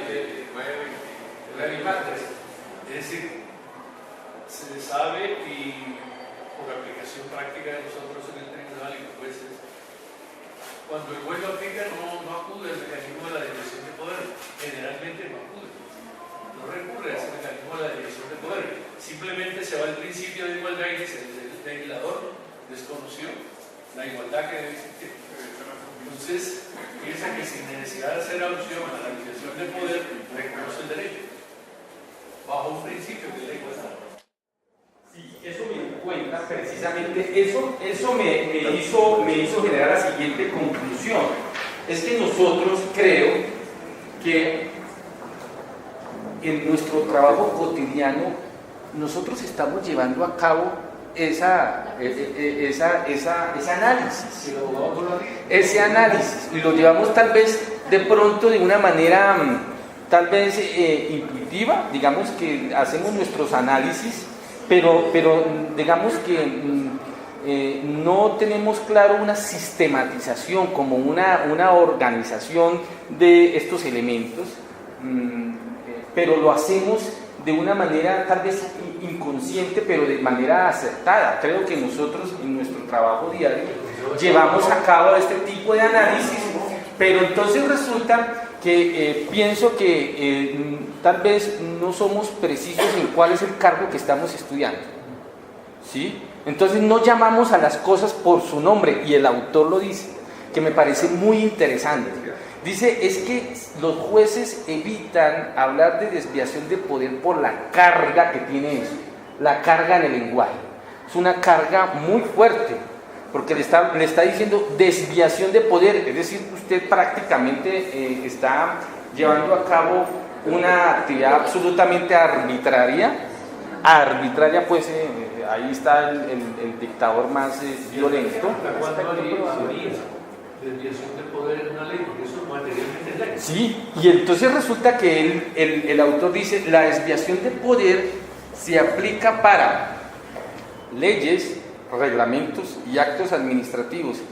Inclusive él dice, y voy a hacer la segunda parte de mi libro porque considero que también hay desviación de poder en las providencias judiciales. Entonces es bastante inquietante, digamos que sí, también digamos lo concluí. Nosotros en nuestra tarea diaria hacemos ese trabajo, pero tal vez pues no lo hacemos de esa manera tan consciente, pero creo que hacemos ese análisis, ese tipo de análisis. Ahora la clave es cómo llevar a cabo esa ponderación de principios. La doctora Judy, luego a Eduardo.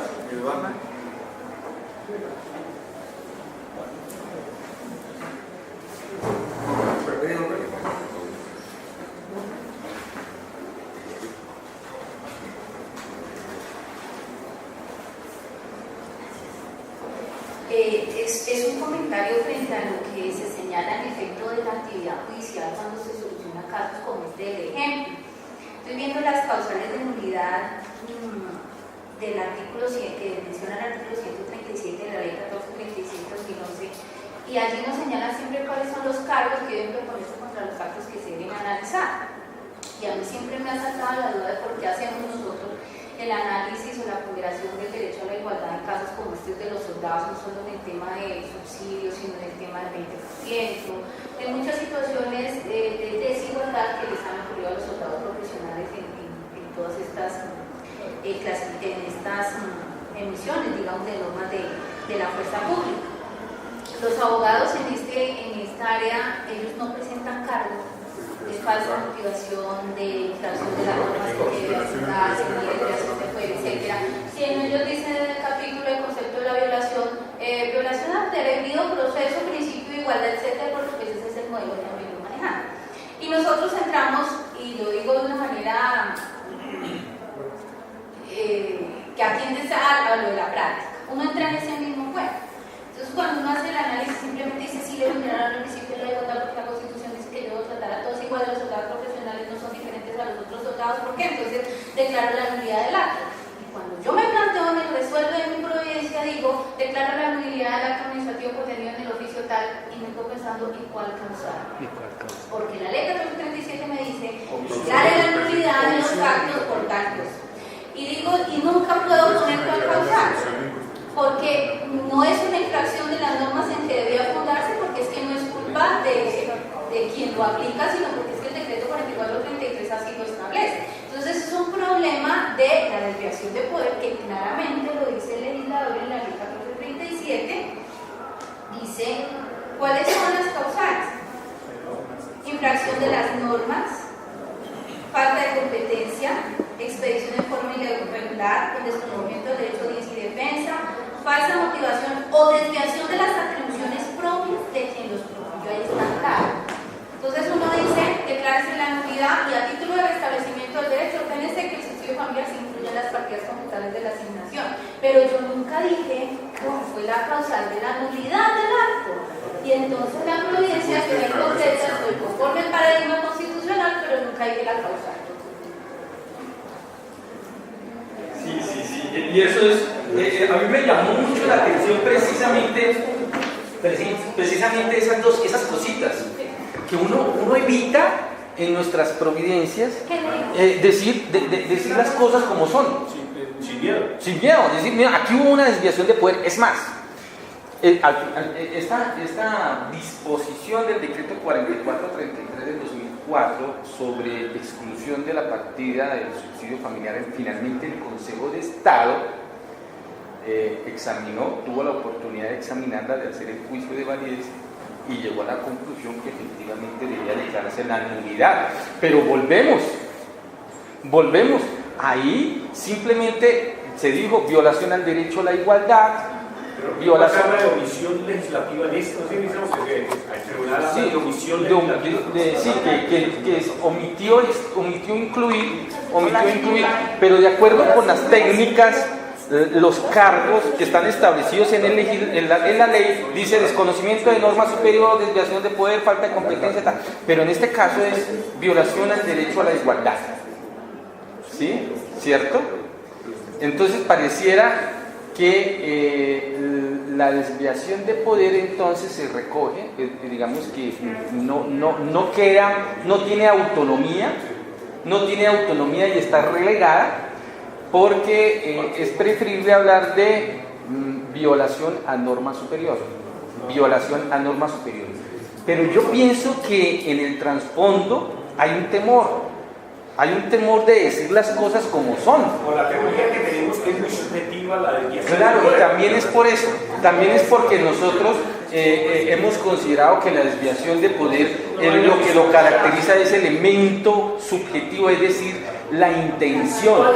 Y eso definitivamente me parece que debe replantearse, debe reexaminarse, por dos cosas, pienso que por dos cosas. Primero, para ejercer un mejor control a la administración pública, al ejercicio del poder, y más aún al poder discrecional, porque es que ahí es el cuello de botella, ahí es donde verdaderamente se hace necesario un control más efectivo en los poderes discrecionales, eso por un lado, pero también para la garantía de los derechos de los ciudadanos en un Estado constitucional de derechos donde se supone debe respetarse los derechos fundamentales. Entonces, desde esa perspectiva pienso que ganaría más tanto para el ciudadano, también como para hacerle un límite o un control a las atribuciones de la administración. Pero al final entonces todo termina en que la desviación de poder es prácticamente la excepción. Eso prácticamente como que es difícil de probar e imposible de probar cuando se traten de decretos o de leyes. Prácticamente sería imposible o no operable. Pienso que desde esta perspectiva podría examinarse mejor para todos las producciones normativas, me refiero a leyes, actos administrativos, reglamentos en general, ¿sí? ¿Alguna otra idea? Eduardo y tú. Bueno, pues primero felicitar al doctor Fabio por la exposición, pero yo sí tengo, digamos, algunas críticas que incluso pueden aquí fomentar más el debate. Unas críticas, dos críticas principalmente, a nivel teórico una y otra a nivel práctico. A nivel teórico, primero, cabe señalar que usted inició su exposición con el paradigma constitucional, porque ya no hay solo reglas, sino que aparecieron los principios y sobre ahí todo lo que venga y lo que vendrá. Pero eso se dio gracias al fracaso de las teorías de Kelsen, de Ross y de Austin, que ellos no reconocían dentro de sus teorías los principios. Una vez se reconocieron, entramos en todo este rollo de los principios y la ponderación. Pienso yo que así como fracasaron esas teorías al no reconocer principios, esta teoría también tiende a fracasar porque, en mi criterio, elimina las reglas. Y voy a explicar por qué. Las reglas tienen unas características específicas que ya la doctrina ha señalado eso de vieja data y ya se ha debatido mucho. Por ejemplo, las reglas son de todo o nada, se rigen por reglas de todo o nada, o sea, se aplica o no se aplica. Los principios, en cambio, no. Los principios son, como dice Alex, mandatos de optimización, pero la característica de esos es que son de carácter no conclusivo. ¿Qué es esto? En un caso se puede aplicar o en otro no. Así, dependiendo del caso en concreto, se aplican o no se aplican. ¿Por qué yo digo que se eliminan las reglas? ¿Qué es un ilícito atípico? Lo dijo el doctor. Es cuando usted tiene una habilitación de una norma, pero que con esa habilitación les pide un acto y infringe un principio. Eso es un ilícito atípico. Entonces, eso quiere decir que cada vez que así la norma esté clara, si yo evidencio que hay una vulneración a un principio, entonces se debe aplicar esta teoría de los ilícitos atípicos. Pienso yo que digamos, eso no debe ser así, porque pues en ese caso cuadra la perfección, pero no en todos los casos cuadra la perfección. Y entro a la segunda parte, que son las críticas de orden práctico. Esta teoría, en mi criterio, presupone que los jueces no apliquen la ley, y les voy a poner un caso, que digamos, de reliquidación pensión. Tenemos claro que es un ilícito atípico. Vamos a poner el de reliquidación pensión, ¿no? Entonces, llega, es beneficiario del régimen de transición, artículo 36, y se le aplican las normas de la ley anterior, que son siempre más beneficiosas, ¿cierto? ¿Qué pasa entonces si yo, digamos, me pensiono con ley 100 y yo digo, ústele, pero aquí a este otro se le aplicó una norma más beneficiosa y la norma señala que se debe aplicar así? O sea, ya hay el primer requisito. Ya está la habilitación de la norma, se aplica la reliquidación pensión, la norma anterior. Y entonces yo digo, pero ¿y por qué le salió la pensión más alta que a mí? Y con otras características, ¿no me estará violando el principio de la igualdad a mí? Entonces fíjese que en este caso uno diría, un ilícito atípico lo que presupone es que el juez entonces se ponga la tarea y analice son los principios. Y entonces parece... Claro, en este caso sí se le violó el derecho a la igualdad, porque el señor también trabajó, también cotizó. ¿Y por qué entonces? Entonces no apliquemos la ley, porque se violó un principio y hay un ilícito atípico. Otro caso, el que puso la doctora Chuy, del 40 al 60. Entonces hay unos soldados, y los soldados en el 2003 los cambiaron a otro régimen, digamos. Y entonces ahí en ese parágrafo dice que no, que ellos ya no tendrían su asignación incrementada en un 60, sino en un 40. Y entonces, actualmente, aplicando la sentencia, bueno, la norma que dice el parágrafo, porque eso ni siquiera es la sentencia unificada, sino el parágrafo, ya lo había dicho, se le tiene que reconocer a ese soldado todo más, no incrementado su salario en un 40, sino en un 60%.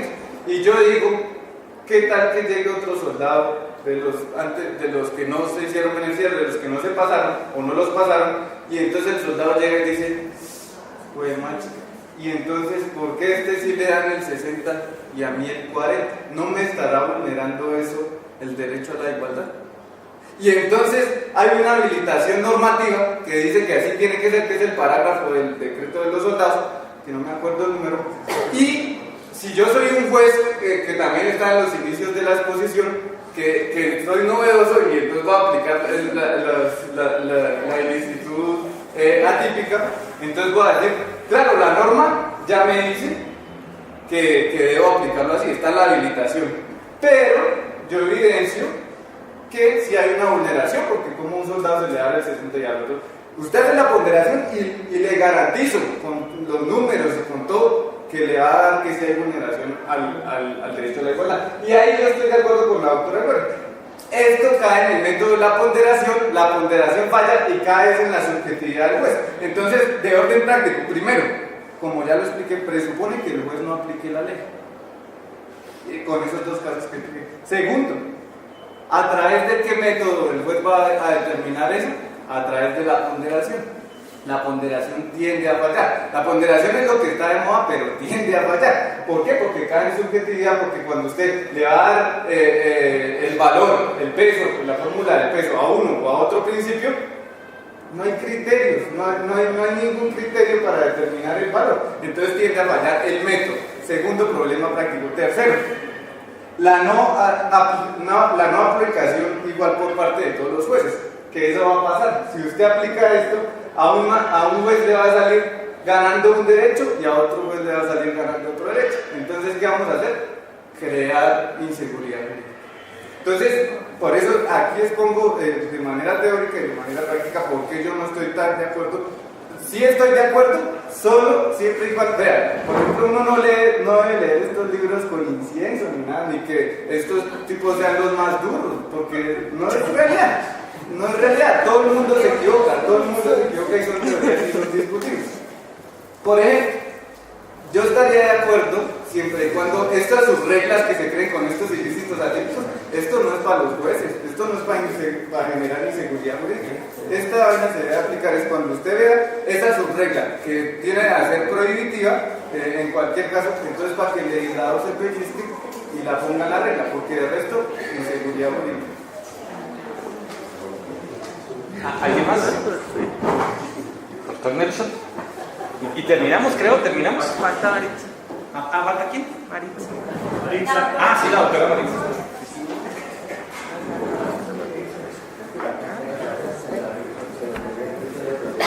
Bueno, yo creo que el desarrollo de este interesante tema que se plantea el doctor Fabio se encuentra uno que está de moda actualmente y que pues, sería triste dejarlo pasar por alto en esta oportunidad, en este momento, que es el tema ambiental, concretamente de las licencias ambientales en minería, ¿sí?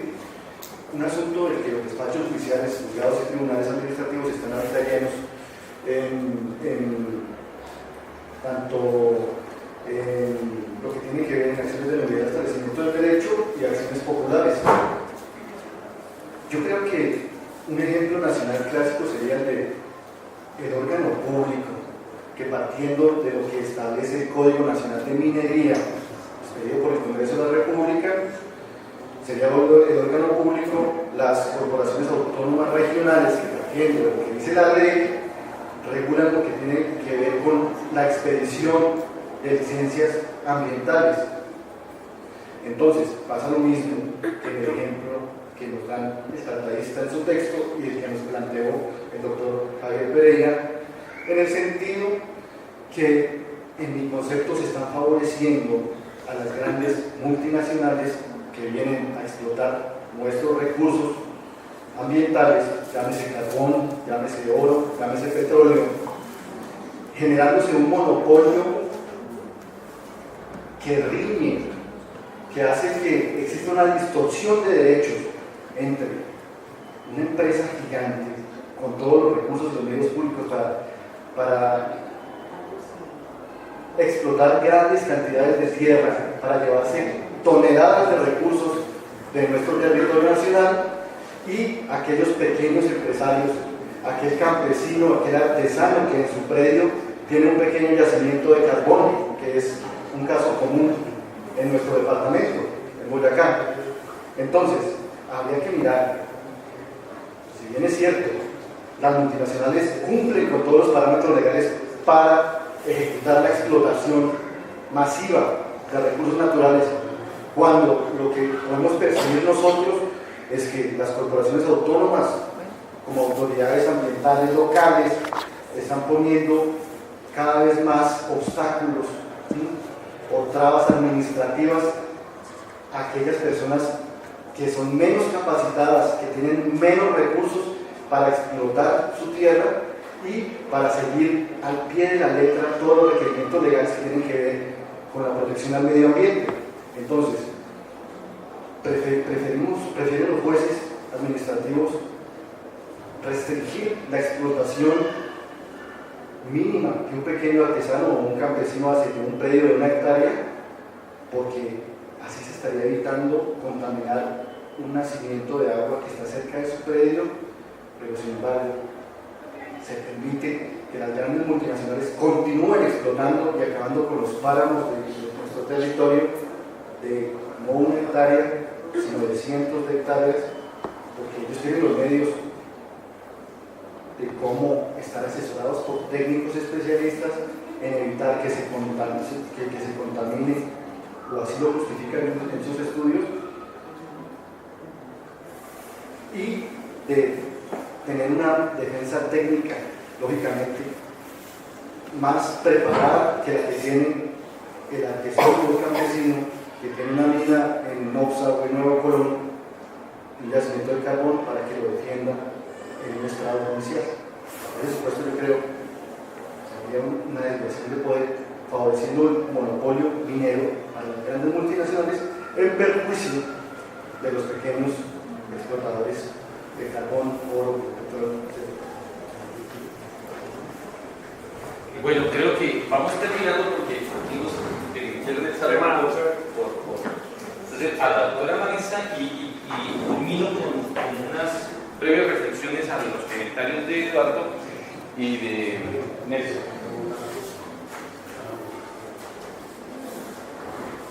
Gracias. Es que también cuando usted estaba planteando el ejemplo, nosotros pensábamos en otro que casualmente se presentó también en Bogotá, y es cuando se reguló el tema del manejo de residuos y el modelo de aseo, del servicio de aseo en el Distrito Capital. Cómo se planteó la posibilidad de otorgar o asignar el manejo de los residuos solamente a empresas grandes ya constituidas, y cómo fue una manera de eliminar a los pequeños competidores, que son los recicladores, que son personas que viven de eso. Por supuesto, esos son grupos que hasta ahora se están organizando. Hay una líder en Bogotá que trató de integrarnos en una asociación, pero si ellos no se hubiesen tratado de organizar, y todavía hay muchos que están fuera del modelo, pues es una forma de eliminar el derecho a la subsistencia de una comunidad amplia del Distrito Capital que desarrolla una actividad y que, pues, por supuesto, va a ser eliminada por una empresa que se va a llevar la mayor parte del negocio, porque tiene como procesar el residuo y venderlo o volverlo nuevamente productivo y económicamente atractivo para estas empresas, si se elimina la competencia a través de un reglamento que pareciera general, en el que pareciera pudieran participar todos, supuestamente, pero que si se verifica en el fondo, pues elimina a la competencia y elimina un renglón para la subsistencia de esas pequeñas comunidades. Bueno, entonces ya para hacer el cierre de este tema o de este conversatorio, que da para mucho debate, para muchos comentarios, críticas, voy a hacer las siguientes reflexiones.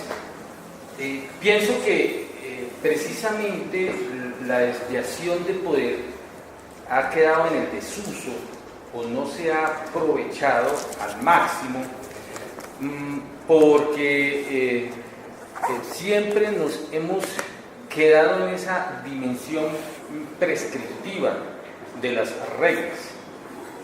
Eso ha sido, digamos, para mí una inquietud, porque siempre nos atenemos a lo que está prescrito en las reglas, y sucede en muchas ocasiones que las reglas pueden tener dos defectos, que lo han, digamos, ya lo han trabajado muchos filósofos, muchos autores. El primer defecto son que las reglas son infraincluyentes, y otro defecto es que algunas reglas son sobreincluyentes.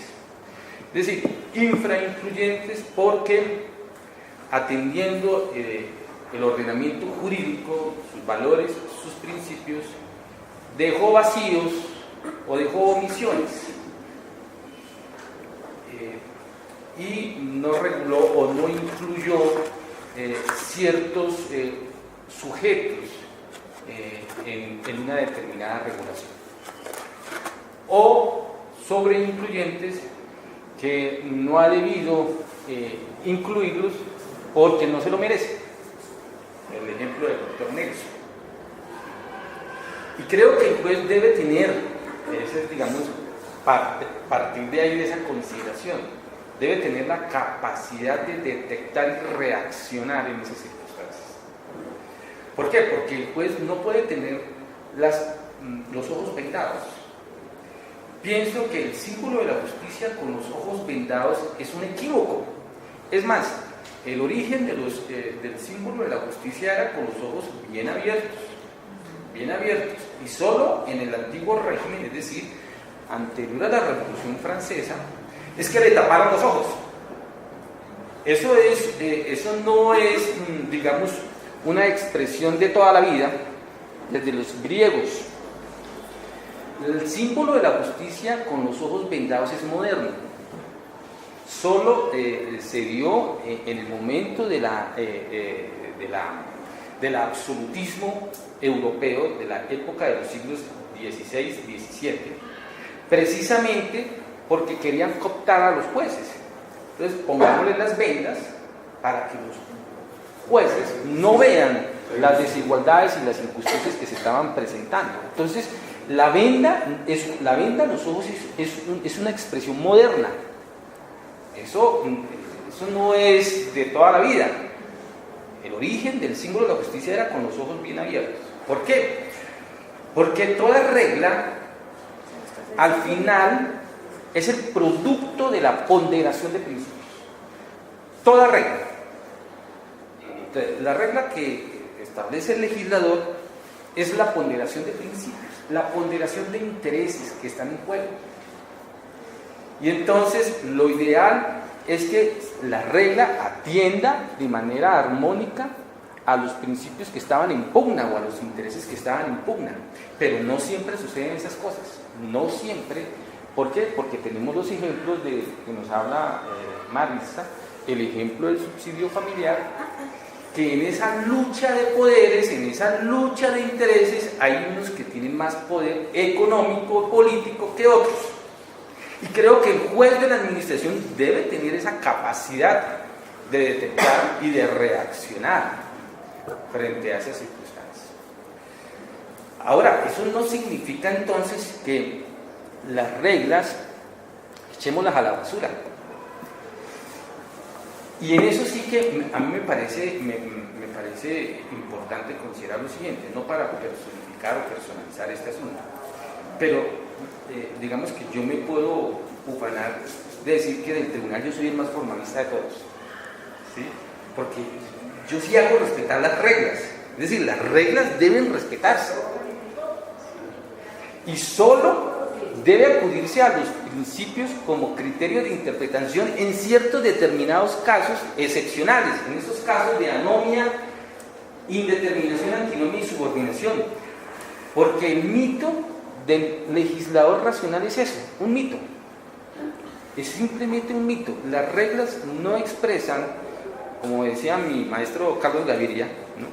Las reglas o la ley no es un acto de conocimiento.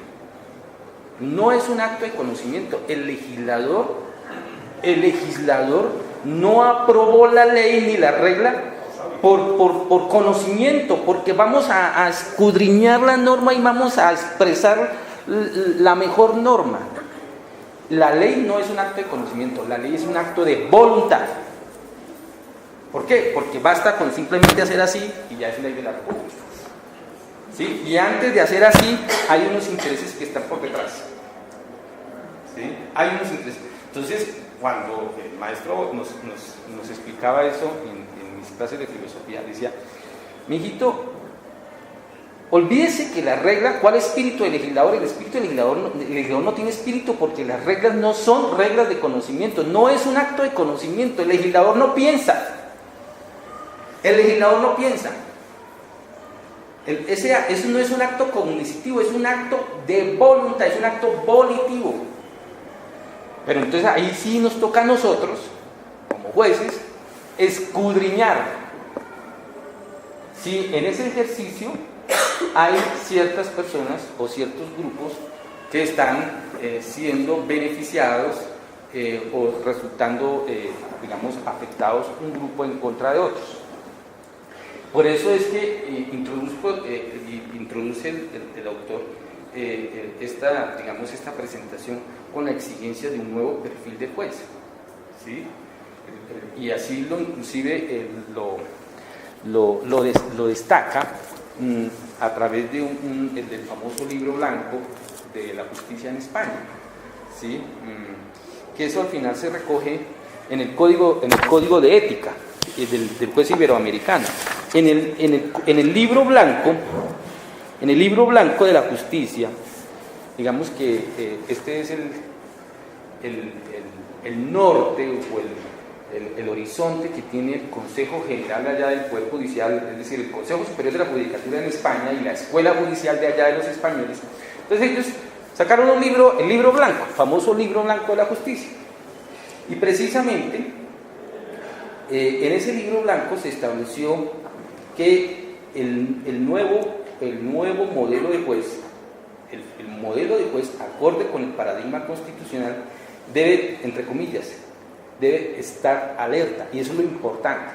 Ya no es el conocimiento de la ley, no es el dominio de las interpretaciones, no es el dominio de los sistemas de interpretación, sino que la invitación que hace digamos, a los jueces, el nuevo modelo es estar alerta frente a los abusos del derecho y las desviaciones de poder, entre comillas. Estar alerta frente a los abusos del derecho y las desviaciones de poder. Porque es que ahí es donde se maneja, digamos, los intereses en esos asuntos. Y hay que estar con los ojos bien abiertos para poder descubrir. En ese juego de intereses, quién resultó digamos, ganador y quién resultó perdedor, para determinar si eso es compatible con una constitución como la nuestra. Ahora, al final, ¿qué es lo que soluciona el caso? Todos los casos no son los principios, sino las reglas que salen de los principios. ¿Por qué? Porque es que en el ejercicio de ponderación de principios a través de una carga argumentativa fuerte, en esos casos de antinomia y determinación, pues tiene que emerger, tiene que salir de ese análisis de ponderación una regla, pero esa regla debe estar absolutamente justificada y argumentada frente a los principios que están en juego. Aquí, precisamente, lo que se pretende, considero lo que se pretende es eliminar la subjetividad, ¿sí? Eliminar el decisionismo, porque es que eso sí es muy común, ¿no? Es que a mí me parece que esto viola el debido proceso y la fórmula sacramental, lo sustancial prevalece sobre lo formal. Entonces quitemos esa exigencia del testimonio. No, ¿por qué tenemos que inadmitir? Pero un momento, es que hay una regla que tiene unas valoraciones de principios. Entonces lo que pretende, creo, digamos, esta propuesta es precisamente eliminar las subjetividades, eliminar el decisionismo judicial,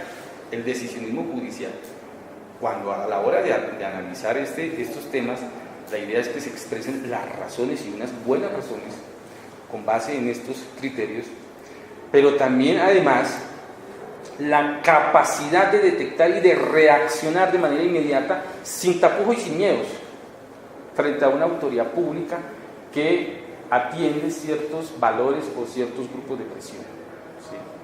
Digamos que esas serían mis reflexiones finales. Muchas gracias por su amable atención.